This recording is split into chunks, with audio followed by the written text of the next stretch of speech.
Buenos días, somos estudiantes de segundo año de terapia ocupacional y agradecemos que se haya dado un tiempo para poder conversar con nosotras. Esta es una actividad del ramo del taller de intervención en la cual debemos saber más a fondo sobre el área en que usted se desempeña y cómo esto se ve relacionado con el caso de salud que nos tocó como grupo, que es sobre un joven que presenta consumo de riesgo moderado de alcohol y drogas. Ahora me gustaría que por favor se pudiese presentar. Ya. Bueno, mi nombre es Laura Cartes, soy terapeuta ocupacional y sí, he trabajado como en el área de salud mental. Mi experiencia ha estado ligada principalmente al área de adultos en salud mental y estuve trabajando en un programa para personas con consumo problemático durante harto tiempo. Así es que por eso también creo que ustedes me contactaron porque justamente se vincula un poco con el caso que les toca trabajar. Ya, para empezar las preguntas, nos gustaría saber como a modo general si nos pudiese explicar cómo el terapeuta debe trabajar con personas adictas al alcohol o drogas. Ya, o sea, por lo general, bueno, y el abordaje que yo he realizado siempre ha sido en conjunto con un equipo multidisciplinario, donde hay otros profesionales también apoyando los procesos de intervención, porque la temática de consumo es bien compleja, o sea, siempre está ligada a otras necesidades, donde obviamente también se hace necesario el apoyo de psicólogo, trabajador social, en ocasiones un médico psiquiatra para poder evaluar la necesidad muchas veces de tomar medicamentos en ocasiones o en el caso de necesitar de otro tipo de intervención, por ejemplo, de una internación en el caso de que la persona esté pasando por un periodo más complejo. Eh, y el trabajo, como desde terapia ocupacional, bueno, parte siempre con evaluaciones para poder identificar las necesidades que pueda presentar la persona, porque pese a que podemos igual tener ciertas nociones de son más o menos las temáticas que se podrían trabajar, siempre hay diferencias dependiendo de las necesidades y la individualidad de cada persona y del contexto también en el que participe. Entonces se hace una evaluación y luego se generan intervenciones, ya sea individuales, grupales, familiares o en contexto comunitario. Y esas intervenciones también van ligadas a las necesidades que se puedan presentar, porque dentro de esas necesidades también son bien diversas, en ocasiones ligadas a la necesidad de trabajar en la rutina, en actividades de ocio y tiempo libre, porque por lo general cuando hay problemáticas de consumo, las actividades de disfrute están vinculadas siempre como a eso, al consumo. Lo mismo que la vinculación con sus pares, pues por lo general también son pares de riesgo ligados al consumo. Por lo tanto, también hay que trabajar la participación social, en ocasiones también promover actividades ligadas a los estudios, en ocasiones al trabajo. Entonces ahí la intervención también depende mucho de las necesidades individuales que pueda presentar cada persona. Y disculpe, buenos días. Buenos Eh, días, Antonia. sí, usted habló de que primero se hacen como evaluaciones al usuario Uh-huh. para poder comenzar como este tratamiento. Es como este el primer paso, el paso como principal para comenzar este tratamiento de adicción con este joven. Claro, es lo primero que se hace, pero yo creo que de forma transversal, así como identificando un primer paso para poder apoyar a estas personas, se relaciona mucho con el vínculo. El vínculo es bien determinante en los procesos de cambio. Si no se logra un vínculo, es muy difícil que la persona pueda adherir a la intervención y por muy alterado que pueda estar, no sé, la participación social, la rutina, el tiempo libre, todas las áreas que nosotros conocemos, si no hay un buen vínculo, si la persona no se siente en confianza, va a ser súper difícil poder ayudar. Entonces yo creo que el primer paso, y bueno, en paralelo con este proceso de evaluación, porque uno parte evaluando, pero eso también es la instancia que nos permite a nosotros vincularnos. Eh, yo creo que el vínculo y este proceso de evaluación para poder también identificar las necesidades que presenta esa persona. Muchas gracias. Ya, y según lo que como grupo hemos investigado, varios artículos mencionan que la terapia ocupacional no siempre cuenta con un papel lo suficientemente dignificado dentro de esta área. ¿Está usted de acuerdo con esto? Eh, a ver, pensando como en la valoración o el trato de la terapia ocupacional como en los equipos, yo creo que eso ha ido cambiando. Creo que en el último tiempo ya la terapia ocupacional es mucho más reconocida y los equipos de profesionales también han valorado como el trabajo que hace la terapia ocupacional. Eh, y buscan también que los terapeutas ocupacionales estén presentes porque notan cambios en las intervenciones cuando hay un apoyo de un terapeuta ocupacional. Eh, entonces, yo creo que en relación al valor que le da el contexto, los distintos dispositivos, yo creo que eso ha ido cambiando. Y bueno, ahora en este contexto de pandemia, creo que en general, como en otras áreas, eh, la terapia ocupacional también ha tenido como un peso y una valoración significativa como en este último periodo. Eh, y pensando como a nivel, como una retribución económica en relación al trabajo, yo creo que no se diferencia de otros puestos o de otros profesionales. Yo creo que en relación como a la remuneración o la retribución económica, es muy similar a lo que otro profesional también podría recibir en un contexto en particular. Ah, ok, gracias. Ujú. Bueno, y en base al caso de salud que nos tocó, el joven cuenta con una escasa red de apoyo. No sé si nos podría contar cómo influye esto en en que la rehabilitación sea efectiva. Y si es así, ¿cómo se puede solucionar esta situación? Ya. Bueno, la red de apoyo es fundamental también para los procesos de intervención. O sea, no es lo mismo una persona que no tiene ninguna persona significativa que pueda estar acompañando, en ocasiones también como reforzando la motivación, porque igual es súper desafiante hacer un proceso por harto tiempo, o sea, mantener la constancia, ir todas las semanas, semanas, no sé, pues donde días que hace frío, en las mañanas salir temprano. Eh, entonces es también un proceso que requiere una motivación constante y en ocasiones esa motivación, o sea, la motivación en general es fluctuante. Y ahí en esos momentos cuando la motivación baja, se hace necesario también ese apoyo externo de otra persona que lo esté ahí animando, que le ofrezca compañía, eh, que le dé ánimo también para continuar. Entonces eso se nota en una persona que tiene ese soporte a una persona que no tiene a nadie, y que sus vínculos son en base a mucha desconfianza. Eso también influye bastante en el proceso de recuperación. Y me parece que como la segunda parte era qué se puede hacer.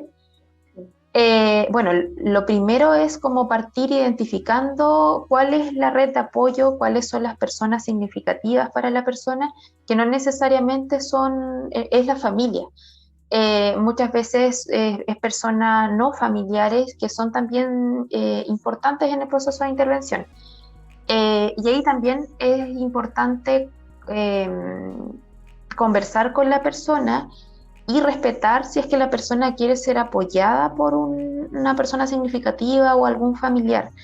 porque a veces las personas llegan buscando ayuda, pero les da mucha vergüenza, o sea, no quieren que nadie sepa, y muchas veces sus familiares no saben que está haciendo un tratamiento, y esa es una decisión también súper personal, que uno debe respetar, pero que no significa que si la persona en un momento dice que no, se niega a vincular o a sumar a familiares o a personas importantes a su proceso, no significa que esa decisión vaya a ser para siempre. O sea, puede ser que al inicio la persona se muestre así, pero eso puede ir flexibilizando durante el proceso, ¿ya?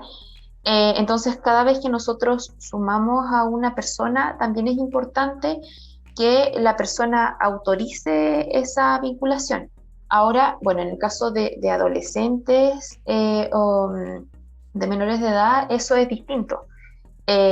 Uno parte también como siempre con un referente, una persona que esté como al cuidado responsable de este joven, pero aún así es importante como saber si la persona está de acuerdo que su familiar se sume a las atenciones, porque finalmente el foco es este joven, no es la otra familia. Entonces igual es importante, y con el fin también de ir ganando esa confianza, es importante que la persona sepa qué es lo que nosotros vamos a hablar con su familiar de apoyo, qué información le vamos a entregar, porque también es importante ir como generando esa confianza en la persona y transmitirle que para nosotros es importante también su opinión y escuchar sus tiempos, respetar también sus decisiones, que vamos a ser respetuosos y cautelosos con eso.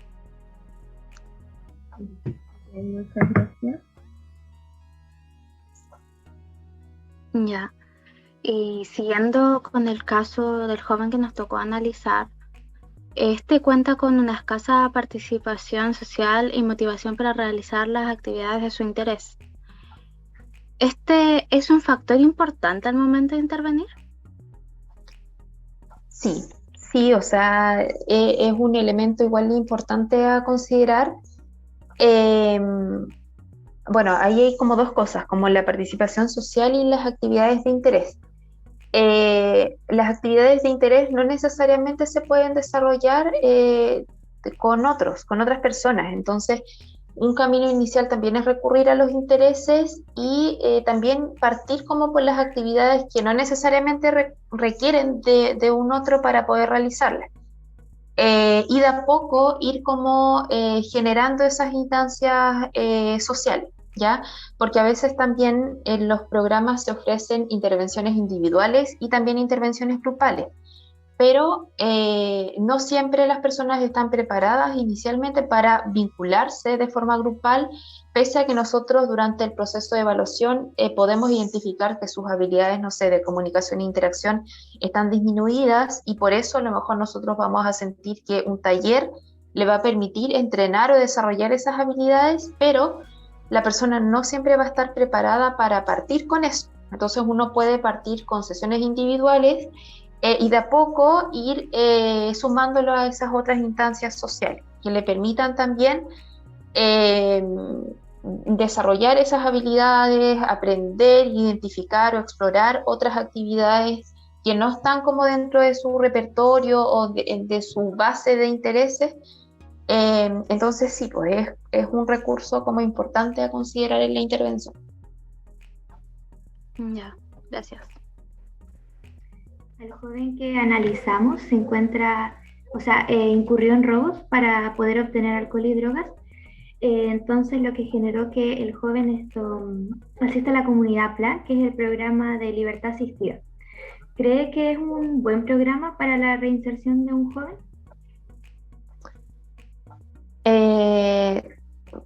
Yo la verdad es que no conozco como en detalle el funcionamiento de los PLA, porque mi experiencia ha estado ligada principalmente al trabajo con adultos, pese a que igual he tenido una experiencia puntual con un tico que estaba ligado también a los programas de libertad asistida. Y yo creo que sí es un buen lugar. Sin embargo, siempre va a ser necesario estos como elementos como basales de la intervención, o sea, que el equipo de profesionales que esté en esos programas logren vincularse con los jóvenes, que logren respetar los tiempos, que se ajusten también al proceso de cambio en el que está la persona, porque claro, uno puede identificar muchas cosas a cambiar, pero la persona no necesariamente está preparada para modificar o hacer un cambio tan drástico. Entonces eso también creo que es importante como revisarlo, o sea, tras la problemática de consumo, la persona no llega porque sí a tener una conducta problemática.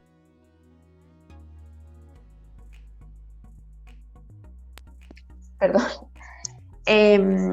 Entonces, tras esa como conducta de consumo, también muchas veces hay experiencias de trauma, hay experiencias dolorosas y que necesitan también ser abordadas, porque muchas veces el consumo es una forma de lidiar con problemáticas dolorosas. Entonces, si uno saca radicalmente el consumo, la persona también se queda como sin defensa, o sea, sin posibilidad de enfrentar esas experiencias o vivencias dolorosas que tiene. Y por lo tanto, por eso mismo es tan necesario que la intervención no sea solo de terapia ocupacional, sino que también haya un equipo de trabajo que pueda ir dando respuesta a esas distintas necesidades que pueda presentar la persona. Entiendo, gracias. No sé si respondí, parece que ahí me perdí un poco, ¿o no? Cuando me llamaron, no sé si respondí. No, sí se entendió. Ya. En un instante atrás, usted dijo que era muy importante el vínculo terapéutico.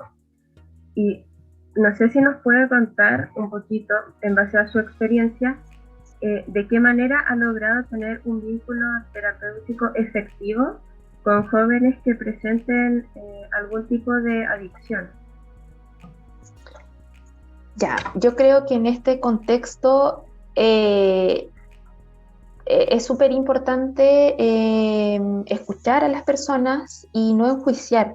Creo que eso es muy importante para que la persona no se sienta como cuestionada, porque lo más probable es que sean personas que constantemente están siendo cuestionadas, criticadas por su forma, por cómo se visten, por cómo hablan, por qué es lo que dicen, por lo que hacen y por lo que no hacen. Entonces tampoco la idea es que yo siga replicando como esa misma forma que tiene como su entorno de retroalimentarlo. Entonces, como la escucha activa creo que es necesaria e importante, no enjuiciar, tratar de comprender como la vivencia, la historia de vida de la persona, y creo también importante como uno personalmente cuidar un poco como esa necesidad de querer como enseguida modificar las conductas o los problemas que tiene la persona, o sea, porque uno ve y siente que hay tantas cosas que la persona debería modificar, que a veces uno tiende también como a acelerarse un poco y a exigirle o enseguida darle una orientación para que empiece a modificar sus conductas.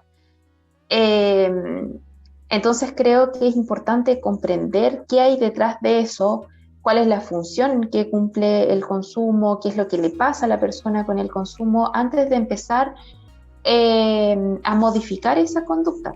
Porque eso sí, obviamente que eso es necesario, porque por eso también la persona está ahí. Pero esto también se hace de forma paulatina, o sea, exigirle a la persona como desde el día 1 que modifique su conducta, que cambie un montón de cosas, eso también no ayuda a que, o sea, la persona se siente súper exigida, no tiene claridad por dónde partir, y tampoco le hace tanto sentido modificar todo, porque muchas veces, como les decía, es su forma de dar respuesta a sus problemáticas, o sea, es un mecanismo también de regulación, de una forma de buscar estar mejor. Entonces, nosotros proponerle una nueva forma de que él esté mejor, eso lleva mucho tiempo igual. Entonces, es importante también ir ajustándose a eso.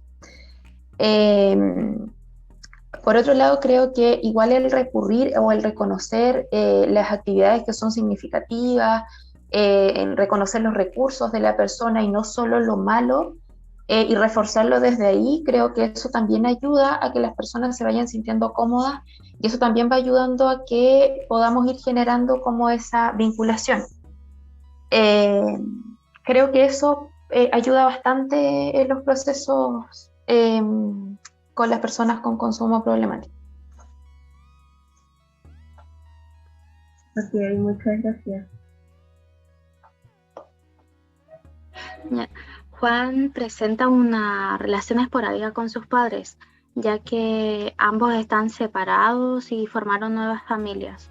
Producto de esto, se ha producido un distanciamiento entre Juan y sus padres, lo que generó en él un constante temor al fracaso y rechazo.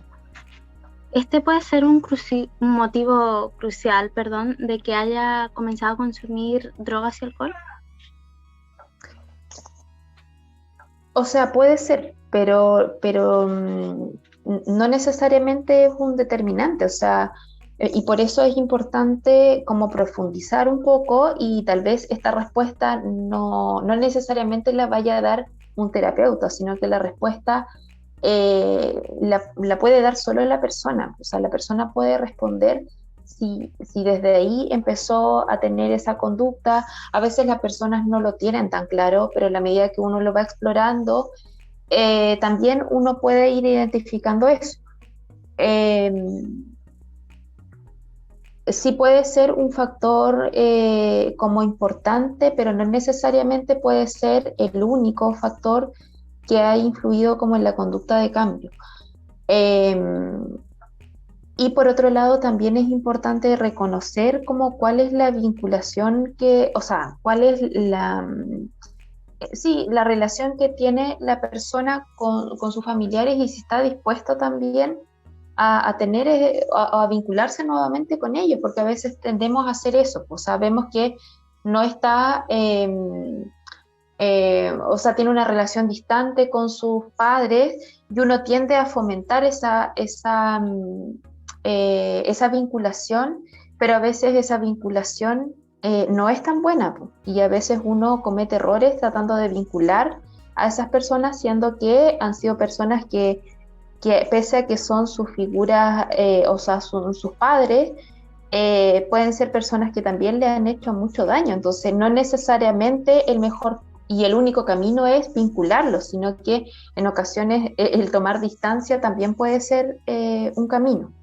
Y ahí obviamente que esas decisiones de hacia dónde ir orientando la intervención también son decisiones que se van decidiendo muchas veces en reuniones de equipo, donde también el trabajo que puedan hacer otros profesionales, no sé, el trabajador social o el psicólogo también influye bastante, porque ellos profundizan mucho más en esas temáticas y también pueden ellos orientar si es que es el momento adecuado para iniciar esa vinculación con la familia o todavía no, o a lo mejor la persona no está preparada para eso. Entonces, por eso como que no hay o sea, yo no tengo la respuesta, pero sí tengo claridad como de ciertos cuidados que hay que tener frente a esas necesidades.